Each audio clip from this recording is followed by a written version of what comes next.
moi je suis persuadé que ça n'a pas demandé 3 minutes. Ils sont venus et repartis par une sortie qui est condamnée en permanence. C'était le dernier endroit par lequel on aurait pu penser que des gens puissent s'introduire dans la poste. Bonsoir, on les appelait les Lyonnais, le gang des Lyonnais. Il y a 50 ans, avec l'attaque de l'hôtel des Postes de Strasbourg, ils érigeaient le braquage en grand art. Un coup inégalé, le coup du siècle. 11 millions de francs, 13 millions d'euros en 4 minutes. Un braquage sur lequel la police va se casser les dents et qui reste aujourd'hui encore, malgré les années, une espèce de chef-d'œuvre de réflexion et de minutie. Une organisation quasi militaire, des reparages qui durent des mois, des actions chronométrées et des leurres pour brouiller les pistes. C'est cette histoire que nous allons raconter ce soir dans l'heure du crime, celle de cette bande de gangsters, les Lyonnais, qui ont donné au braquage ces lettres de noblesse, ruse et intelligence.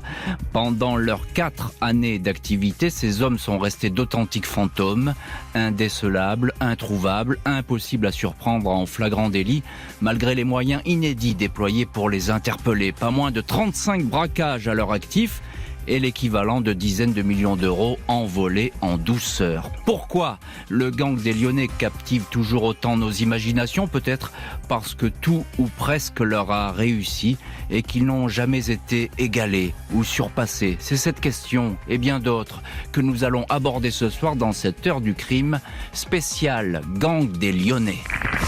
20h, 21h, Jean-Alphonse Richard sur RTL. L'heure du crime. Ce soir donc, heure du crime consacrée au gang des Lyonnais, équipe de braqueurs qui va entrer dans l'histoire au fil de coups déroutants et spectaculaires. Leur chef-d'œuvre se déroule à Strasbourg, à l'été 1971. Ce mercredi 30 juin 1971, vers 8h50, 5 employés de la poste de Strasbourg sont affairés dans la cour intérieure de la Banque de France. Ils chargent dans un fourgon blindé 8 sacs en toile bourrés de liasses de billets, de l'argent destiné à la paye des employés postaux, au versement de leur rente et à diverses pensions. Une somme faramineuse, plus de 11 millions de francs, l'équivalent de quelques 13 millions d'euros. 1 milliard d'anciens francs, vont bientôt s'exclamer les journaux, tant cette somme, le milliard, frappe les esprits. L'argent est déposé dans le fourgon blindé, direction l'hôtel des Postes. Cet imposant bâtiment à la façade néo-gothique est tout proche, 500 mètres à peine. Pour les parcourir, le convoi est escorté par la police. Le trajet très court se déroule sans le moindre souci. Le fourgon s'arrête rue Vannecaire et pénètre dans la poste par une entrée de service. Les sacs sont débarqués dans la cour, la police quitte les lieux. Il ne lui est pas autorisé de rester dans l'enceinte de l'administration postale, détail que connaît parfaitement une poignée d'hommes. Vers 9h05, 4 postiers poussent le chariot chargé des 8 sacs de toile contenant le magot. Ils s'avancent dans un interminable couloir au premier étage, assez mal éclairé, long d'une 50aine de mètres. Direction, le service de la caisse et la chambre forte, une pièce inviolable munie d'une impressionnante porte blindée. En poussant le chariot, les postiers ne font pas attention aux 5 ouvriers en blouse blanche, des électriciens affairés sur une ligne apparemment défectueuse. Les postiers ne vont pas aller beaucoup plus loin et n'atteindront pas la chambre forte. Les électriciens sortent des fusils cachés sous leur blouse, des gros calibres. C'est tout juste si les employés remarquent que ces hommes portent des postiches ou paraissent grimés. Tout le monde est interloqué. Un employé qui cherche à s'enfuir reçoit un coup de crosse. Le chariot est désormais poussé par les gangsters qui disparaissent au fond du couloir. Les braqueurs vont se retrouver à coup sûr coincés. Il n'y a en effet aucune issue à cet endroit-là, juste un petit escalier qui mène à une porte condamnée depuis des lustres. Ils sont dans une souricière, sauf que dans le cas présent, la porte condamnée s'ouvre en un tour de clé. Les 5 faux électriciens se retrouvent à l'air libre, rue de la Marseillaise. Une camionnette, une estafette Renault de couleur claire les attend à cet endroit précis. Les sacs sont jetés dans le véhicule, le milliard disparaît. L'estafette démarre en trombe, peu ou pas de témoins. Robert Conrad a beau être opticien, il n'a rien vu. Une jeune pharmacienne, Alice, avait bien noté quelqu'un de louche au volant du fourgon, mais elle sera incapable de fournir un portrait robot digne de ce nom. À 9h30, quand l'alarme de l'hôtel des Postes retentit, tout le monde est déjà très loin. Bonsoir Richard Chitli. Bonsoir. Merci beaucoup d'avoir accepté notre invitation ce soir dans l'heure du crime. Vous êtes journaliste, correspondant du journal Le Monde à Lyon et auteur du livre qui dit tout sur le gang des Lyonnais et qui s'appelle L'histoire vraie du gang des Lyonnais et qui est paru à la Manufacture des livres. Vous êtes en direct depuis Lyon. Merci à Frédéric Perruche, notre correspondant dans la région, qui assure cette liaison téléphonique. Alors on va détailler bien sûr l'enquête qui va suivre. Elle va être d'ailleurs compliquée et mouvementée. Est-ce que, Richard Chitli, est-ce que c'est le braquage le plus gros jamais réalisé à cette époque ? À cette époque, c'est un record. Hein. Quand on dit le casse du siècle, c'est vraiment le terme approprié, par le montant et puis par la technique que vous avez résumée. C'est vraiment un coup jamais vu dans la surprise, dans l'organisation. Donc là, on est vraiment dans une nouveauté qui apparaît dans le banditisme français à ce moment-là. C'est une autre dimension, hein, c'est ça qu'on peut dire. Hein. Oui, parce que jusque-là, les casses, c'est une époque un peu charnière en France, c'est les 30 Glorieuses.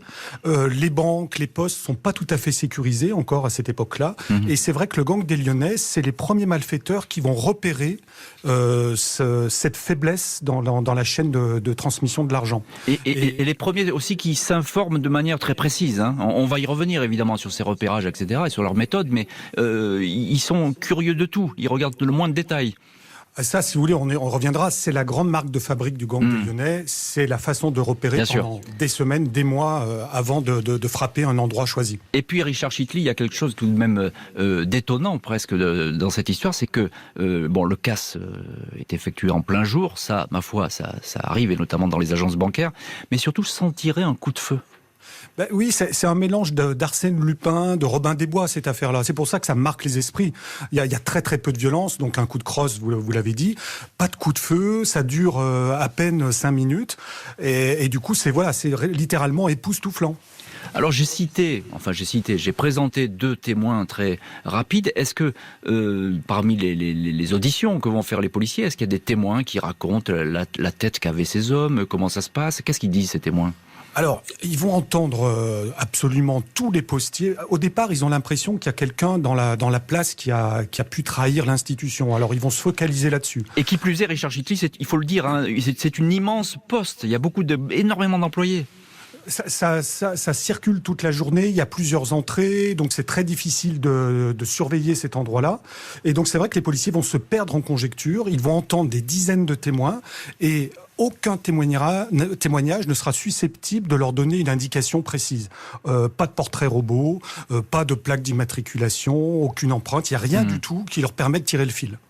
La fameuse camionnette, on verra, elle va être retrouvée effectivement un peu plus tard. Donc, il ne laisse rien sur place, on est d'accord, hein ? Il y a un petit détail, mais qui sera révélateur bien plus tard, à la fin de l'histoire du gang des Lyonnais. Il y a un petit sachet de Tritz. Vous savez, à l'époque, c'est ces petits sachets de noisettes, les Tritz. Alors, les jeunes générations ne connaissent pas le Tritz, mais c'était effectivement des petites noisettes enrobées de chocolat dans un paquet en papier sulfurisé, jaune, je m'en souviens très bien, puisque j'en mangeais beaucoup. Et ça a été remplacé un petit peu, on pourrait dire, par les M&M's, voilà. Voilà, ça ressemble à ça. Et donc, les policiers vont trouver un papier froissé de Tritz dans une serrure, dans la serrure de la porte que vous avez indiquée, la porte de sortie. Et sur le coup, ils vont mentionner ça dans un procès verbal sans comprendre l'importance de ce détail. Et c'est bien plus tard que ce détail va révéler l'identité du gang des Lyonnais. Alors ne nous dites pas tout, mais vous nous direz pourquoi ça a son importance et pourquoi c'est aussi une des marques de fabrique du gang des Lyonnais. Richard Chitli, à l'époque, cette histoire, ce braquage avec ce milliard qui frappe les imaginations, ce braquage va faire la une des journaux, je crois, et même chasser l'actualité de jour. Vous le racontez d'ailleurs dans l'histoire vraie du gang des Lyonnais, votre livre. Oui, parce que, comme je le disais tout à l'heure, ça frappe les esprits. Et puis, on se rend compte que c'est une équipe de voyous qui a l'air de monter en puissance. Voilà, là, il y a un pas qui est franchi. Et tout le monde se demande d'où ils viennent. Sur le coup, on n'imagine pas qu'ils viennent de Lyon. Et là, on se demande, mais qui a pu organiser un tel braquage aussi bien organisé ? C'est vraiment quelque chose qui interroge beaucoup. Bonsoir, Charles Pellegrini. Bonsoir. Merci beaucoup d'avoir accepté notre invitation dans l'heure du crime. On va vous donner très longuement la parole dans cette heure du crime. Je voudrais juste un petit mot tout de suite. Vous êtes ancien commissaire et ex-chef de l'Office de répression du banditisme, l'OCRB, et vous avez travaillé sur cette affaire. Vous étiez l'un des responsables policiers aux manettes, si je puis dire. Alors là, au tout début du braquage, évidemment, l'OCRB, qui vient tout juste d'être créé, n'est pas saisi encore, mais vous entendez parler de ce braquage. Vous avez une surprise ou vous êtes étonné par ce qui s'est passé à Lyon? Non, on est comme tout le monde un peu surpris par l'ampleur du butin, mais on se perd un peu en conjecture et on ne pense pas tout de suite. En fait, si, on met les Lyonnais parmi les auteurs potentiels, mais vraiment de façon intellectuelle, sans la moindre conviction que ça puisse être vraiment eux. Vous les placez dans la liste parce qu'il y a des équipes qui peuvent, comme on dit, faire des coups, des gros coups. Ils commencent à tenir le haut du pavé. Vous savez, c'est comme dans la guerre des gangs à Paris, etc. On pense d'abord aux plus notoires, à ceux qui ont le plus beau palmarès. Viennent effectivement en bonne place, ils sont sur le podium. Les braqueurs de l'Hôtel des Postes ont pris le large. Impossible de les rattraper, aucun indice qui permette à ce stade de les identifier. L'enquête ne fait que commencer. Elle va mettre au jour une organisation quasi militaire. La fourgonnette qui contient les sacs du magot et les braqueurs roule pendant une quinzaine de kilomètres jusqu'au plan d'eau de la clairière des 7 Écluses à Plopsheim. Un employé du service de la navigation affirme avoir vu plusieurs hommes sortir de l'estafette et s'engouffrer avec des sacs dans 2 breaks ID Citroën. Il avait noté la présence de ces 2 véhicules dès le matin, mais il avait cru qu'il s'agissait de pêcheurs. Le fourgon est rapidement retrouvé par les policiers. Il porte de fausses plaques d'immatriculation, artisanales mais parfaitement exécutées. Peu de chances de retrouver à l'intérieur des empreintes. Les gangsters portaient des gants et sont trop professionnels pour avoir commis une telle erreur. L'estafette est vide, elle ne contient qu'un seul objet, une pièce de 1 centime. Les policiers vont devoir se résoudre à suivre les braqueurs de la Poste, comme on suit le Petit Poucet. Eux ne sèment pas des cailloux blancs, mais des véhicules. Au fil des heures et des jours, plusieurs autres estafettes sont retrouvées sur la route empruntée par les braqueurs. Pas moins d'une demi-douzaine de véhicules au total, tous volés dans la région de Metz, dans les mois précédant l'attaque de la Poste. Apparemment, ces gangsters préparaient leur coup depuis un bon bout de temps. Il apparaît que l'équipe a ensuite filé en direction des Vosges. Ils ont pris ici la route avec là un vieux camion citerne spécialement préparé pour le casse, aménagé pour transporter les hommes et leurs précieux butins. Il y aura encore des changements de véhicules avant que la trace des braqueurs ne soit perdue. La PJ de Strasbourg navigue à vue. Elle a vite résolu cependant le mystère de la porte condamnée qui a brutalement repris du service et a permis aux gangsters de quitter le bâtiment. Des postiers racontent qu'une semaine avant le casse du siècle, 2 serruriers se sont présentés dans les bureaux de l'administration. Ils étaient missionnés pour vérifier les serrures et éventuellement les changer. Ils ont effectivement inspecté plusieurs portes et changé celle de la porte A, la fameuse issue condamnée. Le numéro a été limé pour ne pas remonter à une quelconque serrurerie. Les postiers se souviennent que les 2 serruriers ont plaisanté avec eux et ont même essayé les clés pour être sûrs de leur bon fonctionnement. Richard Chitli, vous êtes l'auteur de l'histoire vraie du gang des Lyonnais et en direct ce soir depuis Lyon dans l'heure du crime. Alors un mot sur cette porte, j'ai envie de dire la porte du paradis parce que ça va leur permettre de partir à ce gang et de s'évanouir dans la nature. Encore fallait-il la connaître, cette fameuse porte, accéder à cette serrure, savoir qu'elle était condamnée. Ça veut dire quoi? Ça veut dire qu'il y a eu des reconnaissances des lieux avant, fatalement. Eh bien oui, et c'est ce qui a fait toute la différence dans le cas de Strasbourg. Et pour trouver cette porte, les Lyonnais ont repéré les lieux des semaines avant. Alors évidemment, ils ont fait le repérage de l'arrivée des convois, de la prise de fonction des postiers, etc. Ça, c'est assez classique. Mais surtout, ce qu'ils ont fait la nuit, c'est qu'ils sont rentrés à l'intérieur des locaux de la Poste. À la nuit, en passant par le toit. Et en descendant en rappel par le toit, ils ont trouvé une petite lucarne ouverte. Et ils ont pénétré à l'intérieur des locaux. Et là, ils ont fait un plan détaillé de l'intérieur des locaux, de toutes les portes d'accès, les couloirs. Donc, ils ont connu parfaitement les lieux. Et c'est à cette occasion-là qu'ils ont découvert un petit escalier qui mène effectivement à cette porte condamnée. Et c'est là que 2 membres du gang, dont un que j'ai pu rencontrer, m'a bien raconté la scène. Il y a un gars qui s'appelait Pierre Porra, qu'on appelait le docteur, dans le gang italien. Voilà. Et c'est lui qui a eu l'idée et qui a dit, mais voilà, c'est par là qu'on doit sortir. Et ensuite, ils sont allés changer la serrure dans une serrurerie. Et pour la petite histoire, Pierre Porra, qui est un vieux cambrioleur, avait même dérobé la serrure chez le serrurier. Bon, ça c'est le détail. Et si vous voulez, à partir de là, cette porte de sortie a été vraiment le sésame qui leur a permis de partir très très vite. Et ce qui a évité la confrontation avec une patrouille, avec les policiers. Et c'est ce qui a fait le génie du casse de Strasbourg en réalité, ce détail-là. Alors il faut être sacrément ingénieux déjà pour penser à aller de nuit dans une poste, etc., passer par une lucarne. Donc il y a toute une opération qui se met en place. Et puis cette serrure qui est changée, c'est tout à fait étonnant. Ça, la reconnaissance est une marque de fabrique du gang des Lyonnais. La préparation, ça. Ah oui, c'était de très très longues. C'est toute la différence avec le banditisme actuel, si vous voulez, qui est impulsif, qui prépare pas vraiment son affaire, qui est très violent. À l'époque, les Lyonnais, c'était des jours, des semaines, voire des mois de préparation. Ils pouvaient se déguiser dans la rue pour passer complètement incognito, avec un attaché-caisse, avec une baguette sous le bras, un béret, etc. Et ils repéraient les lieux, ils notaient tout. Et comme ça, ils avaient une connaissance parfaite de la situation. Ce qui évitait de se servir des armes. Et vous l'avez dit au début, pas un seul coup de feu. Oui, pas un seul coup de feu. Enfin, il y aura, on verra, on parlera d'un braquage où il y a eu quelques coups de feu. Mais c'est vrai que c'est pas dans l'esprit de ces braqueurs de sortir les fusils à pompe et d'arroser à tout va. Donc il y a eu ces reconnaissances, tout ce travail de préparation. Le but au début, Richard Gitli, c'était quoi? C'est peut-être de faire sauter tout simplement la porte blindée, classique, etc., avec de l'explosif? Oui, il y avait aussi ce qu'on appelait les perceurs de coffres dans les années 60. Donc, ils auraient pu effectivement utiliser cette technique-là, mais vraiment, dans leur conception, c'était vraiment interrompre le parcours des postiers. Voilà, pour eux, c'était avant que l'argent rentre dans le coffre-fort, il y avait possibilité de prendre les sacs et de partir très rapidement. Ouais, c'est ça. C'est surtout pas que cet argent soit emprisonné parce qu'on n'arriverait pas à le récupérer.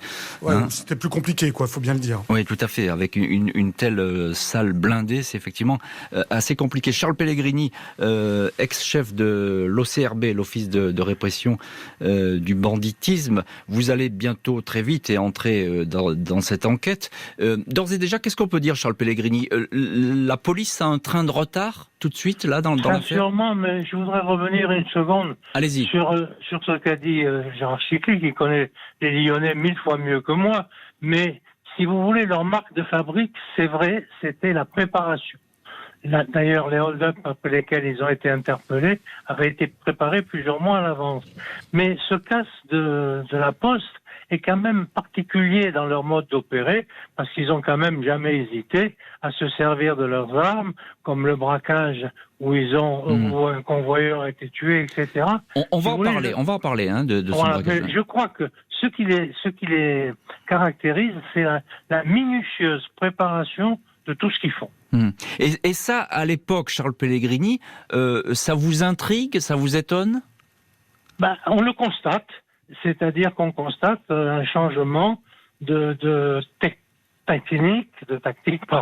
On constate une façon différente de préparer les braquages. Justement, comme on l'a dit, ce n'est plus une attaque de poste à la minute, on rentre, on braque, on sort.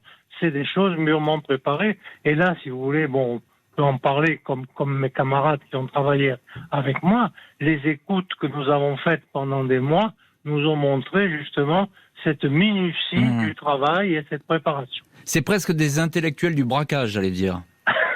Oui. J'exagère un peu. En tout cas, ce sont des minutieux. Des minutieux, voilà. Ouais, des pointilleux, des minutieux et qui ne laissent aucun détail au hasard. Charles Pellegrini, encore un mot quand même. Je vous le demandais. La police, là, on a toujours un train de retard sur les bandits, c'est bien connu. La police, le gendarme ou le policier court toujours après le bandit. Mais là, il y a un train de retard, évidemment, ils ont de l'avance, etc. Qu'est-ce qu'il y a de difficile dans une enquête, à ce moment de l'enquête, pour essayer de rattraper le temps perdu? Est-ce que les heures comptent double? Non, là, on est, j'allais dire, face à une énigme. D'abord, on place les Lyonnais, comme je l'ai dit, parmi d'autres potentiels, parce que en même temps, c'est pas complètement leur marque de fabrique. Après coup, on constate évidemment la technicité, la préparation, enfin tout ce que vient de dire Chiclé, mais au départ, c'est un cambriolage comme ça. C'est pas forcément eux qui braquent plutôt des supermarchés, des banques, etc. Donc, si vous voulez, on est là, on constate, et si on est perdu. C'est le cas de le dire pour Strasbourg. Pour Mulhouse, on a été particulièrement perdu au début.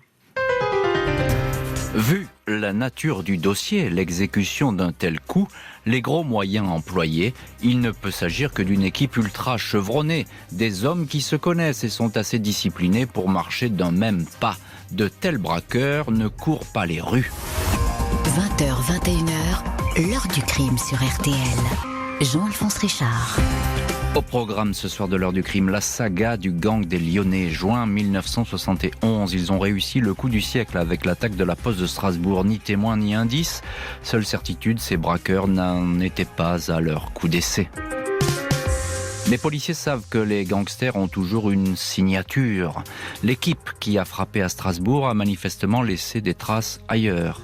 En étudiant les récentes affaires, il s'avère qu'au moins un précédent braquage présente des similitudes avec le dossier de la poste de Strasbourg. Le mercredi 23 décembre 1970, 5 hommes déguisés en éboueurs ont braqué un convoi de fonds qui quittait l'hôtel des postes de Chambéry. Là aussi, les relais en voiture ont joué un rôle capital et aucun coup de feu n'a été tiré. L'organisation était parfaite et pas un centime n'a été retrouvé. 2 200 000 francs envolés. Une similitude qui va beaucoup intéresser le patron du SRPJ de Lyon, le commissaire Pierre Richard, qui pilotera bientôt les investigations, appuyé par le tout nouvel office de la police parisienne, l'Office central de répression du banditisme, l'OCRB, dirigé par le commissaire Charles Pellegrini. La bande qui opère ainsi, et qui va finalement être baptisée le gang des Lyonnais, a beaucoup de méthodes, une stratégie de repli et de fuite inégalée, ne laisse rien au hasard et passe des mois à effectuer des repérages. Les braqueurs continuent ainsi à sévir. Des attaques plus ou moins importantes, essentiellement contre des établissements bancaires de la région lyonnaise et sur la façade Est, Lagnieu, Roanne, Bourg-en-Bresse, Dole, Vienne. Malgré ces coups à répétition, les braqueurs parviennent toujours à échapper à la police. Le samedi 5 février 1972, ils sont 4 à attaquer des convoyeurs venus chercher la recette de l'hypermarché Carrefour à Vénissieux. C'est la seule fois où des coups de feu sont échangés. L'un des convoyeurs est tué, l'un des braqueurs blessé. Le samedi 28 octobre, les malfaiteurs rééditent le coup magistral de l'hôtel des postes de Strasbourg, cette fois dans la ville alsacienne voisine de Mulhouse. Butin identique, environ 11 millions de francs, 13 millions d'euros, ponctionnés cette fois dans les coffres de l'établissement. Ce gang des Lyonnais est en passe de devenir le cauchemar des services d'enquête. Richard Chiclé, auteur du livre L'histoire vraie du gang des Lyonnais et grand spécialiste de cette bande de braqueurs, il y a un mot qui revient chez les Lyonnais, c'est la cavale. Alors expliquez-nous ce que ça signifie dans leur jargon, la cavale. Oui, ça c'est une autre marque de fabrique extraordinaire. Juste une toute petite précision. Dans l'affaire de Vénissieux, le convoyeur est blessé. Le convoyeur est blessé, pardon. Voilà. Non, mais c'est pas grave. Et Charles Pellegrini a fait la petite erreur tout à l'heure, mais c'est important de le préciser. Absolument, je croyais que finalement on l'avait donné pour mort. C'est pour ça. Non, mais peu de temps après, il y a eu d'autres affaires lyonnaises où il y a eu des morts. Cela dit, c'est une bonne rectification. Vous avez raison. Ouais, mais je retire pas la violence. Évidemment. gangsters, on est dans un monde violent. Et là, le sang a coulé pour la première fois à Vénissieux, c'est vrai. Et ça va vraiment commencer à mettre la police sur la piste. Et pour répondre à votre question, la cavale. Ah là, mais oui. Alors, moi, je trouve que c'est encore plus fort que les repérages dont on parlait tout à l'heure. Alors, allez-y. Les cavales, ça consiste à repérer, cette fois, les points de fuite. C'est-à-dire que pendant des semaines, là encore, les gangsters, les Lyonnais, vont, carte d'état-major en main, repérer toutes les routes, les petites routes, et notamment les routes qui évitent les gendarmeries des villages, qui évitent les carrefours, pour arriver à repartir d'un braquage sans croiser une seule patrouille de gendarmerie.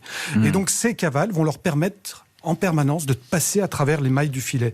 Et c'est pour ça que pendant 4 ans, la police va traquer ce gang sans jamais parvenir à l'attraper, parce qu'ils auront réussi à établir leur plan de fuite dans la minutie la plus totale. Voilà. Oui. Et ça, c'est une marque de fabrique extraordinaire qu'on ne retrouve pas dans le banditisme en réalité. Oui, ils glissent entre les mains des policiers presque comme des poissons, j'allais dire. On ne peut pas les rattraper. Et il y a un petit mot tout de même, Richard Chitli, c'est que dans ces cavales, alors qui est un système tout de même extraordinaire et très élaboré, il y a toute cette série de véhicules. Alors ça, c'est fascinant, parce qu'il y a presque des véhicules qui sont déposés à des points de chute chaque fois. Oui, c'est ce qu'on appelle les véhicules relais. Et alors après, ça a beaucoup été utilisé par les braqueurs, et effectivement, ça permet de changer de véhicule pour ne pas se faire repérer. Des fois, qu'un témoin ait noté une plaque d'immatriculation, donné un signalement, ça permet de passer inaperçu. Et encore une fois, les cavales, il faut s'imaginer, c'est un peu comme les pilotes de rallye, si vous voulez. Vous avez le pilote et un copilote avec un carnet dans la main. Et donc là, vous aviez le copilote qui était un gangster et qui notait toutes les routes sur les cartes, qui faisait des petits ronds. Et ça a été retrouvé, ça, dans les perquisitions. On voit des cartes avec des petits cercles à éviter, les carrefours, les gendarmeries. Incroyable. Et voilà, c'est quelque chose que j'ai jamais revu dans le banditisme. Tout à fait. Charles Pellegrini, vous êtes également notre invité ce soir dans l'heure du crime et au téléphone de l'heure du crime. À ce moment-là, quand il y a cette série de braquages, et puis l'affaire de Vénissieux, là où le sang effectivement va couler, vous vous dites quoi? On a affaire à qui? Comment vous travaillez là, à ce moment-là dans la police? Alors, juste 2 petites précisions. Le patron de l'OCRB à l'époque, c'était Le Bruchec, et moi j'étais le patron des groupes opérationnels, c'est-à-dire sur le terrain. D'accord. Deuxièmement, je reviendrai, si vous me donnez la parole 2 minutes, sur cette histoire des cartes, parce que je les ai eues en main, et c'est assez extraordinaire. Alors allez-y. Simplement, au bout d'un moment, on n'est quand même pas resté impuissant. Commissaire Richard a eu un informateur qui a commencé à lui cerner un petit peu la typographie, la toponymie de la bande, et moi, j'avais un informateur parisien qui, à un moment, m'a informé petit à petit et par bribes. Vous savez, c'est pas venu Bien comme sûr. un bouquin. Et j'ai même eu le plaisir de conduire la voiture de Momon Vidal pendant qu'il faisait quelque chose à Paris. L'informateur m'a dit: tu veux conduire la voiture de Momon? Ok, je l'ai conduite. Momon dont on va parler effectivement un peu plus tard dans l'heure du crime. À ce moment-là, on commence quand même à ne plus être dans le noir absolu. On commence à identifier quelques bonshommes. On commence à travailler et à monter quelques filatures, quelques écoutes qui vont mettre du temps à produire, mais qui finiront par produire. Il y a une bonne entente. Vous travaillez effectivement avec le SRPJ de Lyon, là, le commissaire Richard. Ça se passe bien. C'est parce que c'est pas facile quand les Parisiens viennent sortent de leur territoire. C'est toujours compliqué. Oui, c'est vrai d'habitude, mais ça se passe très bien pour 2 raisons. D'abord, Richard, il a une autorité qu'on ne conteste pas. C'est colonel de Marines qui fait marcher tout le monde au canon. Et deuxièmement, avant d'être à l'OCRB, j'étais chef du groupe de répression du banditisme de Lyon, où j'avais déjà commencé à travailler un petit peu sur le dossier, de sorte que je l'ai repris en tant que Parisien après. Oui, c'est ça. Donc vous connaissiez déjà les tenants et les aboutissants, les hommes. L'environnement lyonnais. Oui, tout à fait. Richard Chitli, on a cité Vénissieux, donc un convoyeur gravement blessé, un malfaiteur aussi qui a été blessé, mais on ne sait pas encore qui c'est, mais on le saura un peu plus tard. Qu'est-ce qui s'est passé à Vénissieux? Ça s'est mal passé? À Vénissieux, c'est vrai que à l'intérieur de la bande, si vous voulez, c'est déjà des dissensions qui commencent à apparaître. Et vous avez un personnage, on peut le dire tout de suite si vous voulez, c'est celui qui est blessé, Johanny Chavel, pousse les autres, parce qu'il a besoin d'argent, pousse les autres à aller un peu trop vite si vous voulez. Et c'est pour ça que la technique habituelle qui consistait à repérer, à partir selon des itinéraires préparés, a été bousculée à Vénissieux. Résultat, ils ont été confrontés, ils sont allés trop vite, ils ont été confrontés aux convoyeurs et ils ont tiré. Voilà. Et c'est le signal du début d'une dissension et qui va tourner dans une sorte de guerre fratricide au sein du gang des Lyonnais. C'est un peu le début de la fin, Vénissieux. Ça commence à basculer. Des mésententes, des indicateurs, des balances. La chance va effectivement tourner pour le gang des Lyonnais. Après 2 ans d'intense activité, le voile va commencer à se déchirer sur cette équipe et les hommes qui la composent. Dimanche 6 février 1972, au lendemain du braquage de la recette du carrefour de Vénissieux, attaque qui a donné lieu à un échange de coups de feu, une patrouille de gendarmerie circule sur un chemin de campagne près de Dessines, une banlieue lyonnaise. Ils aperçoivent des hommes en train de transborder des colis d'une BMW dans une estafette. Le temps que la patrouille arrive, l'estafette a déguerpi. Le conducteur de la BMW est interpellé. Un homme brun, trapu, âgé de 27 ans et qui s'appelle Edmond Vidal, surnommé Momon ou Yeux Bleus. C'est un ferrailleur du coin, un homme issu de la communauté des gens du voyage. Il dit n'avoir pas fait attention à l'estafette, il dormait. Il est relâché. Sa fiche de police indique qu'il a déjà eu affaire à la justice et qu'il est lié à un certain Jean-Pierre Gandebeuf, dit Christo. Le SRPJ de Lyon est informé de cet incident. Momon est donc placé sur écoute. Même si les policiers sont encore bien loin de leur cible, les indices parlent. Les langues commencent à se délier. Peu à peu apparaissent des connexions entre les uns et les autres. Un informateur explique que Momon Vidal et un certain Pierre Zakarian sont derrière le braquage de Vénissieux. D'autres noms sont rapportés au commissaire Lutz du SRPJ de Strasbourg. Au fil des mois, vont ainsi apparaître une douzaine de noms qui pourraient composer le fameux gang des Lyonnais. À croire que certains de ces suspects sont toutefois moins discrets que d'autres. Des informations remontent sur le luxueux train de vie de certains d'entre eux. Ils semblent vivre au-dessus de leurs moyens, habitués des bonnes tables de la région lyonnaise, sortant en discothèque, fréquentant les salles de jeu, notamment le casino de Charbonnières-les-Bains. L'un de ces personnages aurait acquis un chalet à Chamonix. Un autre, Johnny Chavel, dit Gros Jeannot, a même acheté le château de Fléchères. Il y donne des réceptions et des fêtes privées fastueuses. Il ne va pas profiter très longtemps de son château. Le 18 octobre 1973, il disparaît. Son corps ne sera jamais retrouvé. Richard Chitli, auteur de l'histoire vraie du gang des Lyonnais, est grand spécialiste de ce gang. Alors là, évidemment, le rideau, j'ai envie de dire, se déchire. On commence à voir les figures des personnages, ces silhouettes qui commencent à apparaître. Alors, allez-y, qui sont ces hommes ? Vous avez raison, c'est les informateurs ont commencé à parler et la police a petit à petit reconstitué le pulse, a établi une liste de suspects et effectivement, ils vont avoir une idée assez précise des personnages qui composent ce gang. Et en réalité, il y a 2 types de personnages. Il y a ceux qui ont commencé, qui sont à l'origine du gang. Les historiques. Les historiques et qui ont un profil assez particulier, qui sont très liés, et c'est là qu'il faut parler un petit peu du contexte politique de l'époque. Ça reflète vraiment, c'est la fin des années 60, la période de la guerre d'Algérie sortante, voilà. Et ces gars-là sont très très liés avec le service d'action civique. Vous savez, le SAC, c'est cette police parallèle du pouvoir gaulliste qui a été mêlée à des exactions, à des opérations clandestines et qui puisait dans le vivier des malfaiteurs pour ces opérations.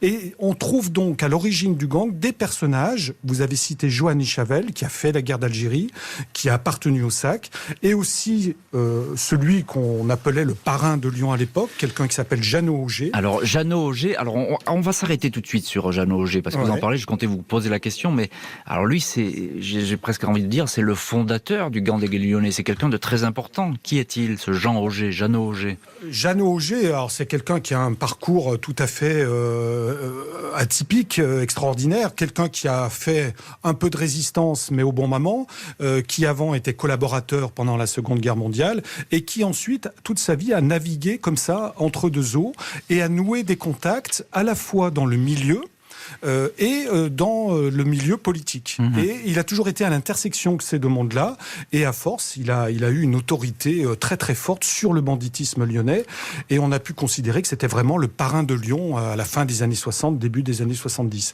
Et c'est lui qui va impulser la création du gang des Lyonnais, avec des renseignements dont il dispose, qui viennent directement de services d'État qui sont aussi infiltrés par le SAC. Voilà. Il a des informations privilégiées, Jeannot Auger. Exactement. Non seulement il a des informations privilégiées qui permettent de repérer certains bureaux de poste un peu fragiles, les bonnes dates. Vous avez parlé de la paye des postiers de Strasbourg. Il fallait savoir que c'était le bon jour. Et Jeannot Auger, lui, a des informations de ce type-là. Alors, il a les informations et ensuite, il redistribue une partie des butins pour les gangsters qui ont participé et une partie pour le financement parapolitique, politique de l'époque. Où on est à des années-lumière de ce qu'on connaît aujourd'hui. Il faut s'imaginer un monde où, dans les meetings politiques, les gros bras, les services d'ordre, ce sont les voyous fichés au grand banditisme. Oui, donc effectivement, oui. Les casiers judiciaires sont importants dans les meetings politiques à cette époque.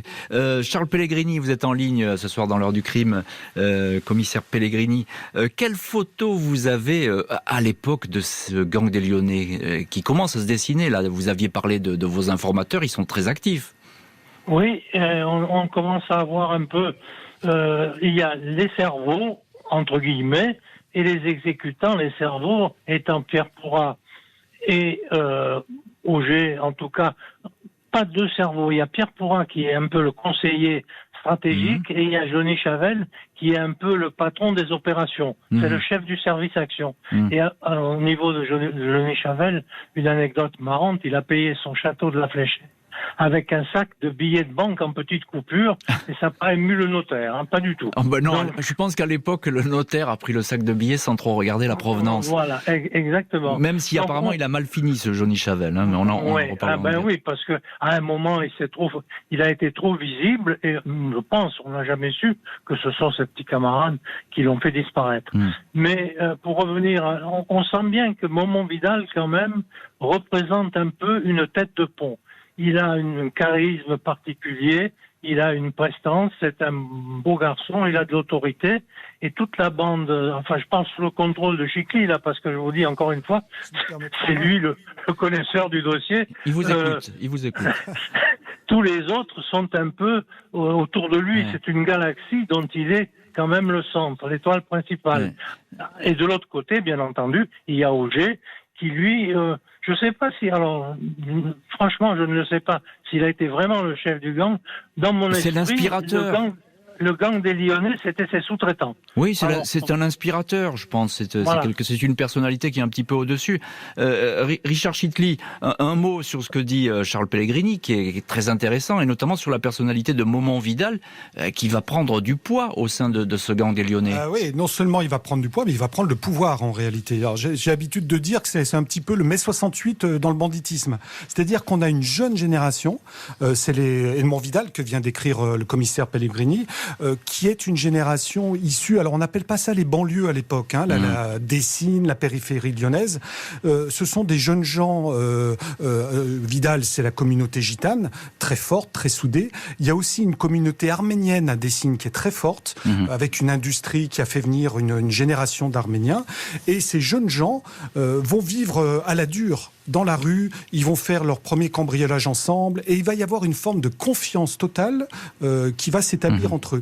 Et quand ils vont un petit peu participer au gang du Lyonnais, du gang des Lyonnais, ils vont être très très surpris par le contexte politique que je vous décrivais tout à l'heure. Et ils vont pas être du tout d'accord pour partager le butin. C'est quelque chose qu'ils ne comprennent pas.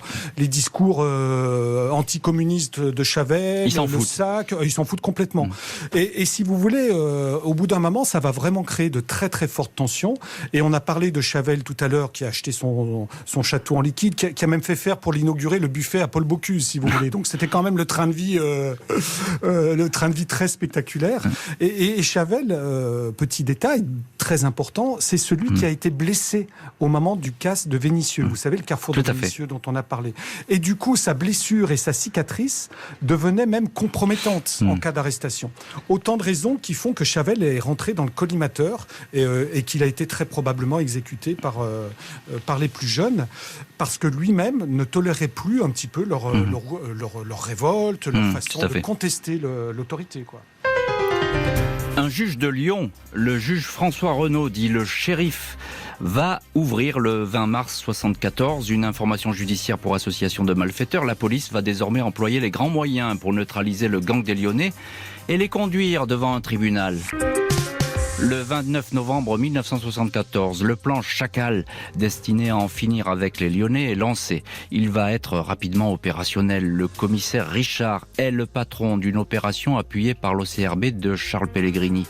On ne lésine pas sur les moyens. 118 fonctionnaires sont mobilisés. Le but est de poster des hommes sur chaque point où les braqueurs pourraient frapper. Des indices ont donné des informations sur de possibles attaques. Des cartes Michelin à noter ont été découvertes, photographiées chez les suspects. La police va toutefois attendre 3 semaines sans voir bouger une oreille des Lyonnais. Les braqueurs vont dans la foulée frapper à 2 reprises dans le Nord. Pas de flagrant délit, mais cette fois suffisamment de preuves réunies pour les accuser d'association de malfaiteurs. Une trentaine d'arrestations sont programmées le 19 décembre 1974, au premier rang desquelles celle de Momon Vidal, alors chef présumé du gang. Cette fois, les Lyonnais viennent de tomber. Le 18 juin 1977, 16 membres présumés du gang des Lyonnais comparaissent devant la cour d'assises de Lyon. Les peines s'échelonnent entre 5 et 15 ans de prison, 10 ans pour Momon Vidal qui sortira en 1982 pour ensuite, comme on dit, se ranger des voitures, ouvrir un magasin et publier un jour son autobiographie. La plus lourde peine pour l'un des membres historiques de la bande est pour Jean-Pierre Gandebeuf, dit Christo. 12 ans, une douzaine de hold-up retenus par la cour d'assises, mais pas celui de l'hôtel des Postes de Strasbourg, dont les auteurs demeurent officiellement, aujourd'hui encore, inconnus. Charles Pellegrini, l'un de nos invités ce soir dans l'heure du crime, vous êtes aux commandes avec le commissaire Richard à l'époque de cette fameuse opération Chacal. Tout était prêt pour les coincer, ces Lyonnais. Mais vous savez, c'est le destin. D'abord, c'était Richard qui était aux commandes.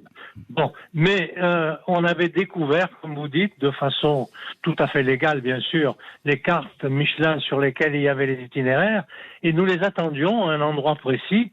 C'était l'apocalypse, les Hertz, les fusils mitrailleurs et tout.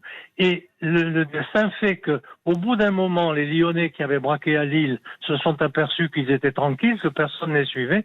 Ils ont abandonné leur plan initial de prendre des itinéraires balisés jusqu'au domicile et ils sont rentrés par l'autoroute. Et de sorte que nous nous sommes trouvés, je n'ai pas dire le mot, il est un peu vulgaire, gros gens comme devant. Le bec dans l'eau. Le bec dans l'eau, voilà.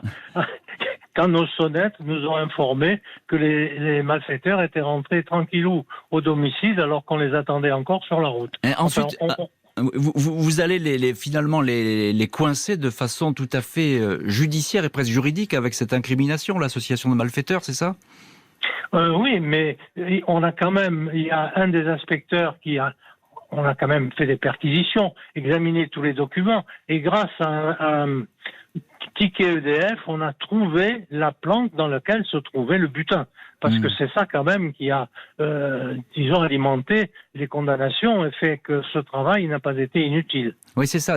Vous aviez les preuves, vraiment réuni les preuves pour pouvoir arrêter tout le monde. Charles Pellegrini, quand vous les arrêtez, ces hommes-là, Momon Vidal, etc., et tous les autres, quelle est leur attitude ? Alors, moi, je sais, j'ai arrêté Momon Vidal. Et là, on fait un parallèle avec le film où ils descendent, ils sortent les gens brutalement des caravanes et tout. L'arrestation de Momon Vidal s'est passée de façon absolument classique. Je l'attendais quand il est sorti de son domicile. J'ai braqué, j'ai dit oh les mains, il a levé les mains et voilà. C'est d'une banalité écœurante. Mais je voudrais quand même dire un tout petit mot sur les rapports politiques-banditisme. Si, c'est vrai, il y avait une certaine porosité entre certains membres de la police lyonnaise et le SAC, ce n'était pas le cas de la PJ. Que ce soit Richard ou moi-même ou d'autres, nous avons fait des descentes dans des endroits tenus par le SAC et nous avons même Ouais. contribué à une affaire, l'affaire Charret que tout le monde connaît. Donc, si vous voulez, nous, je dis pas que nous étions des incorruptibles, faut pas exagérer, mais nous étions complètement étanches par rapport à ces pressions politiques diverses. Mais c'est bien, Charles Pellegrini, vous défendez la maison PJ, c'est tout à fait louable de votre part. Richard Chitli, vous nous avez parlé au tout début, moi j'ai pas perdu le fil dans cette histoire, vous nous avez parlé à tout début de ce petit papier, ce petit sachet de confiserie, les Tritz qui avaient été posés dans la serrure. Alors dites-nous maintenant, pourquoi ? Voilà. Et pourquoi ? Parce qu'un informateur du commissaire Pierre Richard dont on a parlé, un informateur va dire ah mais moi je suis sûr que c'est les Lyonnais qui ont fait Strasbourg, ils m'ont dit qu'ils avaient volé une camionnette d'un boulanger et pendant tout le trajet ils ont mangé des pâtisseries et des Tritz. Et là, ça fait tilt. Ça fait tilt. Et le commissaire Richard, mais bon Dieu, un paquet de Tritz dans la serrure de Strasbourg, ça fait le lien avec l'information que donne cet indicateur. Voilà. Et c'est comme ça que le lien a été fait. Mais c'est un lien, comme vous l'avez dit, qui a toujours été théorique parce que officiellement, judiciairement, le cas de Strasbourg n'a jamais été élucidé. Oui, alors un mot là-dessus, Richard Chitli. Pourquoi on ne relie pas le gang des Lyonnais à l'hôtel des Postes, alors que c'est évident ? C'est évident après coup, quand on refait l'histoire. Mais c'est jusqu'à une date très très récente. C'est quand Olivier Marchal va préparer son film, on va ressortir un peu l'autobiographie d'Edmond Vidal dont vous avez parlé. Les langues vont se délier parce qu'on est bien au-delà de la prescription pénale. Et donc on va apprendre par la voix même des acteurs de ce casse qu'effectivement ce sont les Lyonnais, comme le casse de Mulhouse, a été aussi celui des Lyonnais. Mais ça, on l'apprend vraiment très très tard. À l'époque, la police a ce petit indice. Elle a une conviction policière, si vous voulez. Mais à la cour d'assises dont on parlait tout à l'heure, il n'y a pas du tout le cas de Strasbourg dans le verdict. C'est incroyable. Il n'y a aucune preuve. Le butin n'est pas retrouvé. Il n'y a pas de trace à part ce petit sachet. Mais c'est quand même un peu léger aux assises. Alors que c'est leur Joconde, finalement, au gang des Lyonnais, ce cas de Strasbourg. Pour imager un petit peu l'histoire. Richard Chitli, que sont-ils devenus, ces Lyonnais ? On ne va pas aller prendre tous, évidemment, il y a une vingtaine de personnages. Mais si vous voulez, ce qui est extraordinaire, moi, quand j'ai travaillé sur cette affaire-là pour le livre, c'est une galerie de personnalités complètement atypiques, aussi fortes les unes que les autres. Alors, il y en a qui ont mal tourné après, qui ont continué à exercer dans le banditisme, qui est un milieu quand même très dangereux, qui ont fait du proxénétisme, certains ont touché un petit peu au trafic de drogue, et du coup, ça leur a pas porté chance, et il y a eu beaucoup de morts, en réalité. Il y a eu beaucoup de morts. Charles Pellegrini, en un mot, vraiment un mot, en quoi cette affaire du gang des Lyonnais est toujours emblématique aujourd'hui, autant d'années après ? Eh bien, pour tout ce qu'on vient de raconter, juste le dernier mot, j'ai gardé, moi, des relations avec Momon Vidal, un peu des relations d'anciens combattants, vous voyez. De respect, en tout cas mutuel. Voilà. Richard Chitli, je vous pose exactement la même question. En quoi c'est un gang emblématique ? Et là, 2-3 mots, on arrive au bout de l'émission. C'est ce qu'on a dit, c'est cette façon de repérer avec une intelligence hors norme, une patience et surtout une entente qui a jamais été égalée dans l'histoire du banditisme. C'est ça qui fait la marque du gang des Lyonnais. Merci beaucoup Richard Chitli et Charles Pellegrini d'avoir été les invités de l'heure du crime avec ce soir le gang des Lyonnais, une équipe de braqueurs devenue mythique, même s'il faut se méfier des mythes en matière de crime. Merci à Justine Vignot, Marie Bossard d'avoir préparé cette émission. Marc Bisset était à la réalisation. Un immense merci à vous toutes et tous d'avoir partagé ce soir avec nous cette heure du crime. Je vous retrouve lundi dans l'heure du crime. L'affaire Sophie Toscan du Plantier, reste-t-il une chance de connaître enfin la vérité ? Belle soirée après les infos bonus track, Éric Jean-Jean.